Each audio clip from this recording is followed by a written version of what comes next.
दीवार पर टंगी सास। पंजाबी में कहावत है, सास चंगी हुवे या ते दीवार ते टंगी हुवे। संगीता की शादी भी एक ऐसे ही घर में होती है जहां उसकी सास दीवार पर टंगी होती है। ससुर और पति शादी के पहले दिन उसे सास के फोटो के सामने ले जाते हैं, जहां ससुर जी कहते हैं, बेटा बेटा संगीता, ये तुम्हारी सास थी, बहुत नेक और भली, लेकिन थोड़ी गुस्सैल थी। गुस्सा आने पर सब तहस नहस कर देती थी, पर अब ये इस दुनिया में नहीं है। हाँ संगीता, माँ होती तो तुम इनकी कोई बात टाल नहीं सकती थी, वरना तो माँ घर में भूचाल ले आती। संगीता मन में खुश होती है कि अच्छा है कि ऐसी औरत अब इस घर में नहीं है। लेकिन दिखावे के लिए वो जैसे ही सास की फोटो के सामने हाथ जोड़कर खड़ी होती है, ये क्या? सास उसे देखकर मुस्कुराने लगी। संगीता आंखों को मलकर एक बार फिर से देखती है, लेकिन फिर सास के चेहरे का भाव, भंगिमा यानी एक्सप्रेशन बिल्कुल बदले होते हैं। वो अपने पति और ससुर को कहती है, माँ की तस्वीर तो स्माइल कर रही है। ना ना बेटी, ये कैसे संभव है? जरूर तुम्हें कोई गलती हुई होगी, ऐसा कैसे हो सकता है?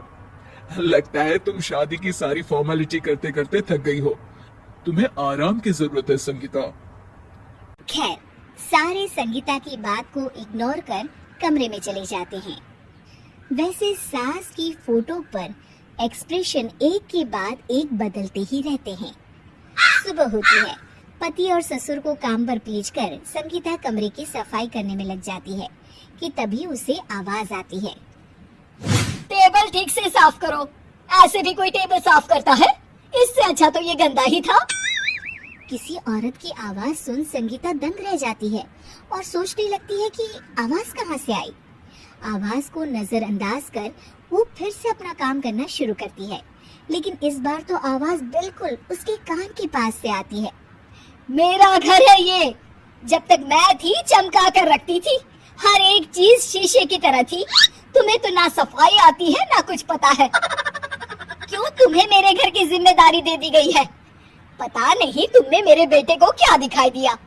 मैं होती तो एक से बढ़कर एक लड़कियों की लाइन लगा देती। अब संगीता को समझने में देर नहीं लगी कि ये आवाज किसी और की नहीं बल्कि उसकी सास की है, जो दीवार पर टंगी है। वो उसके पास जाती है और कहती है, नमस्ते सासू माँ, मुझे तो कल ही लग रहा था कि दीवार में कुछ काला है। वो दीवार नहीं, दाल होती है पगली। सही पकड़े हैं सासू माँ। तो क्या हो गया आपको जो आप यहाँ भी चैन से नहीं बैठी हैं? सुना मैंने आपका व्यवहार काफी गुस्से वाला था। चुप रह तू, ज्यादा बकर बकर ना कर। घर का काम करना तो आता नहीं, आई है मुझसे बहस करने। हाँ देखिए सासू माँ, मैं आपसे साफ साफ कह देती हूँ, मुझसे पंगा लेने की कोशिश मत करिएगा। तभी पीछे से संगीता का पति आता है। अरे संगीता, किससे बात कर रही हो? कौन है वहाँ? संगीता की सास की फोटो फिर से पहले जैसी हो जाती है। आपकी माँ से कह रही थी कि मुझे काम करना आता।